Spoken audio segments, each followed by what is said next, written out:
Please leave. I warned you over the phone that if you dare to reprimand my daughter again, you'll have to leave. You ignored my warning, so kindly get out. That's absurd, I retort, shocked by Emily's unreasonable demand, at a loss for words. Seeing me silent, Emily continues her tirade. You're just my brother's wife, an outsider. Stop pretending to be part of our family.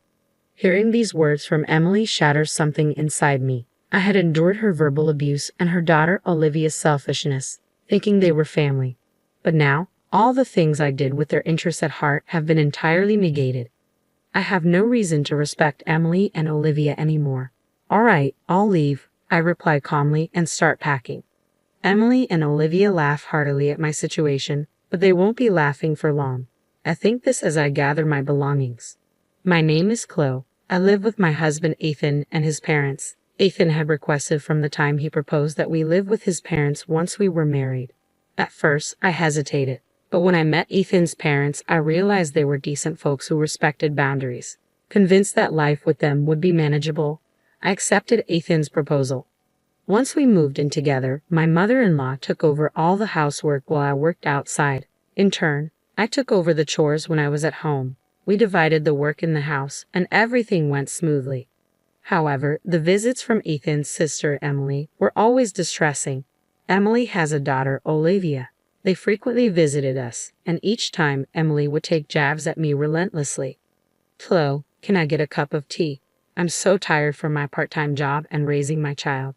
You must be relaxed on your days off at home. I'm so jealous.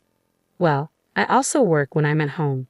Oh, the work you do at home is insignificant. I go out to work every day and have a leadership position. Don't compare yourself with me. When it was time for Olivia to find a job, Emily often came over to complain about why Olivia couldn't find one. Olivia is excellent, just like me. The recruiters who reject her must be blind. Maybe she could broaden her job search. Whenever I tried to give advice, Emily would lash out furiously. What could you, who barely works, know? No, shut up. It seems Olivia finally landed a job after most of her classmates did. Olivia and Emily came over to report the good news to my mother-in-law. Rainey, I've got a job. Olivia proudly shows off her job offer letter to my mother-in-law, who smiles contentedly. Well done, Olivia. Yeah, I didn't expect to get into such a large company. In the end, the interviewer was kind from the start.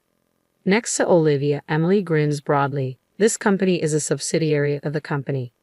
I work part-time, and my name might be known even in the parent company since I've been around a while. So, I got the job, thanks to Mom, huh? It could be. The interviewer saw your name, recognized you as my daughter, and probably had a good impression. Come April, Olivia was to attend a month-long training program for new employees. The training location was only a few minutes away from the home where my in-laws and I lived. Emily, knowing this, called my mother-in-law Mom. I want Olivia to commute from your house during her training. The training place is over an hour away from our home. We have a spare room, and I don't mind at all. Let me just check with Chloe. Do you need to ask Chloe? Emily interjected. Well, but that's your house, right? Chloe is just living there. She won't complain. Thanks to Emily's insistence, I'd only found out that Olivia would be living with us for a month after everything had been decided. I was a bit puzzled, but there was no reason to oppose Olivia living there. I warmly welcomed Olivia, and our shared life began. Once the training began, Olivia was laid one out of every 3 days.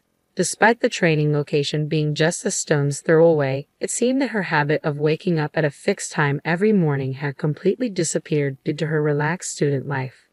Grandma, why didn't you wake me up? I called you many times. If I don't make it in time, calling me doesn't mean anything.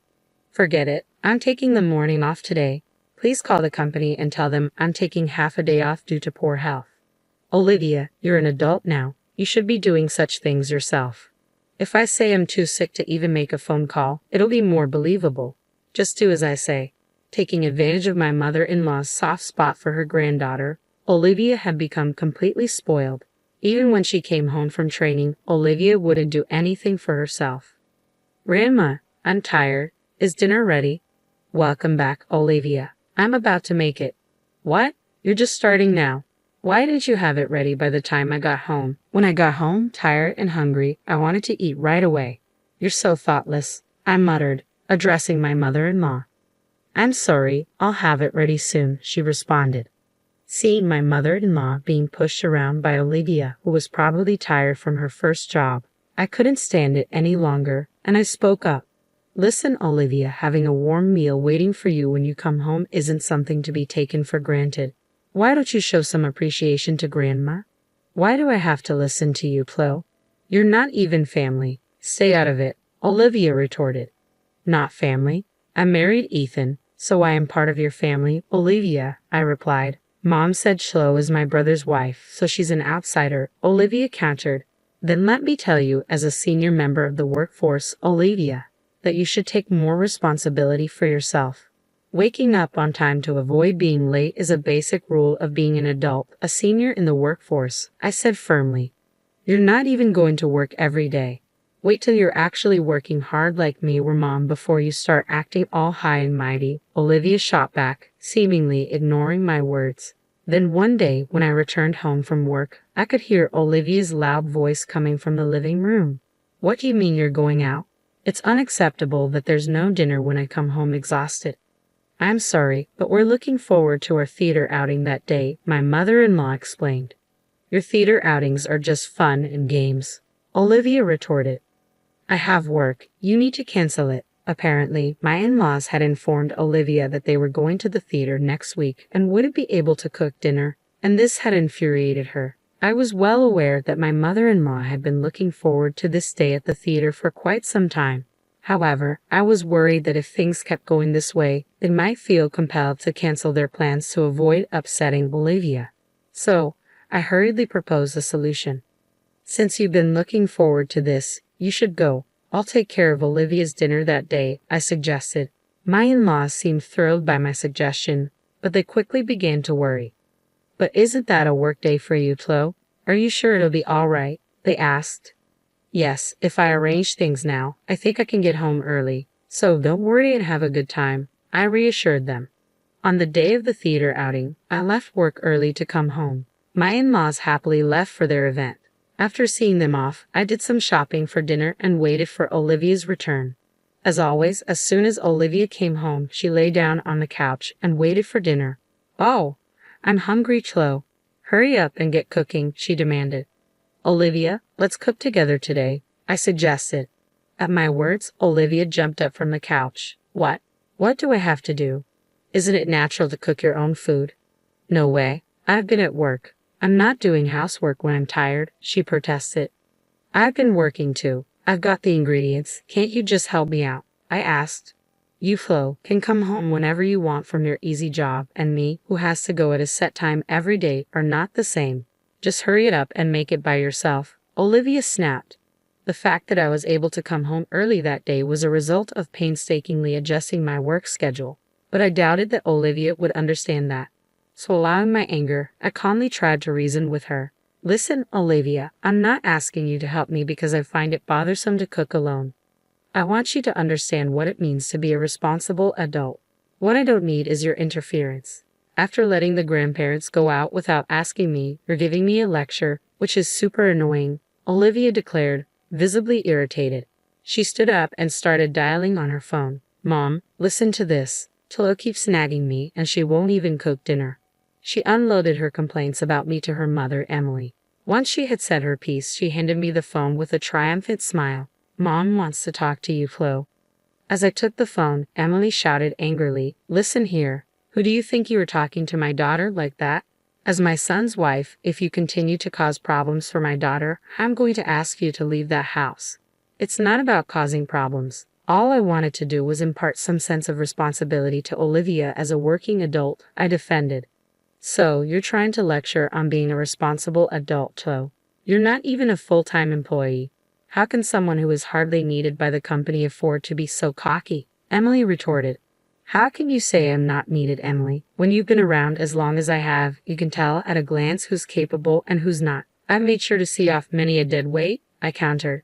Without a second thought, Emily added, Just go and prepare dinner for my daughter, and hung up the phone. Olivia, sitting next to me, smirked as she looked my way. You'd better not oppose my mom, Chloe.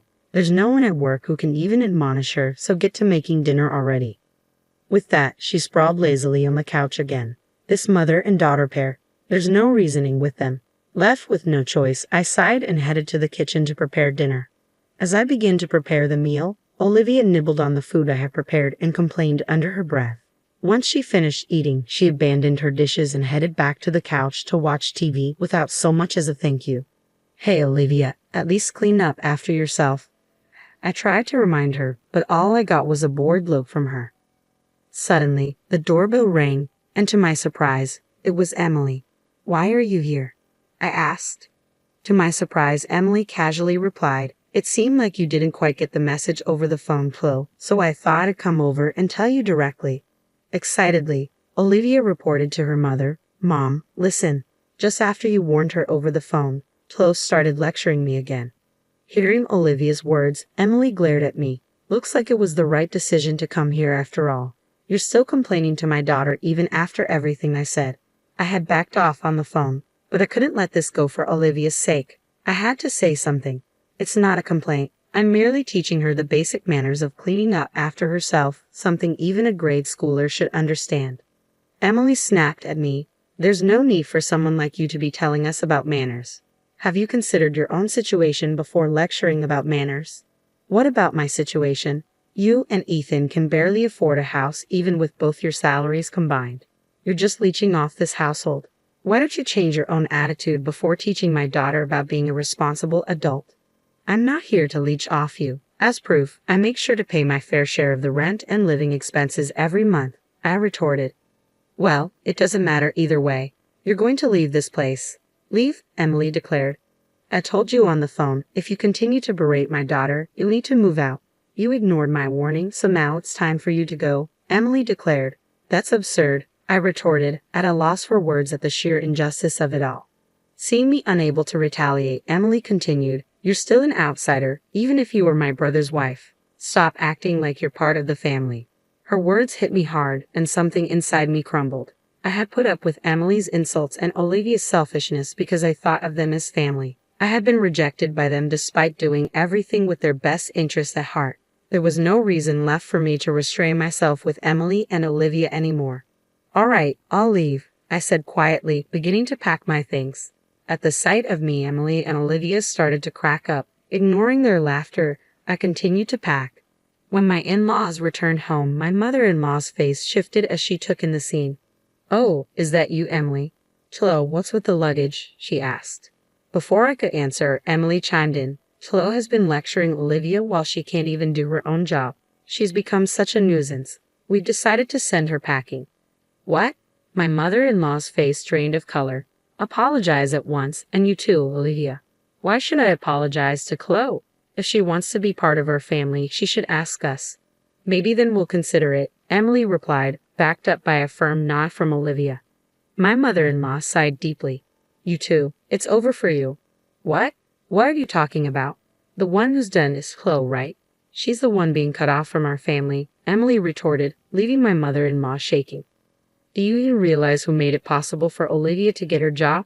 That's me, the part-time manager. Emily tried to puff herself up, but my mother-in-law interrupted her. No, it's not like that at all. It's because Chloe, who's an executive at the corporate office, recommended her to human resources. Well, that's a lie. Chloe barely does anything. She's home half the week, Emily countered. Facing the confrontational Emily, I revealed the truth. I often attend executive meetings online, so I work from home. Then did Chloe really get Olivia her job? My mother-in-law asked. I really wanted Olivia to find a job on her own, but she begged me for help. Why didn't you say anything? Emily turned pale, realizing the truth. I wanted Olivia to start at the same place as everyone else, to work without any advantages. It was better for her not to know that I was an executive at her company, I explained. So, did Mom and Dad know this from the beginning? Olivia asked. I had asked your parents to keep my position a secret. Emily, since you always assumed I was incompetent, you never showed interest in my work, so there was no need to tell you. So, you're telling me I've been disrespecting an executive at my own company this whole time? Olivia went pale. That's right, thanks to my concealed identity. I got to learn a lot about how new employees like to fake illness and such. Olivia pleaded desperately. Please don't tell anyone about this, she added, desperation evident in her voice. Coldly, I replied, I thought I'd let it slide because it's a family matter. But it seems I'm not considered family to you two, so I can't stay quiet if it's something that will harm the company. But I will be assigned after the training. Exactly, Olivia. You're lacking awareness as a working professional. Moreover, you're not willing to accept others' opinions. We can't let you interact with customers with this attitude, I continued. In her panic, Emily clung to me. I'll take back what I've said. Olivia is Chloe's adorable niece. Don't report anything that would harm her situation, Emily, she pleaded. Don't you think you should worry about your own role?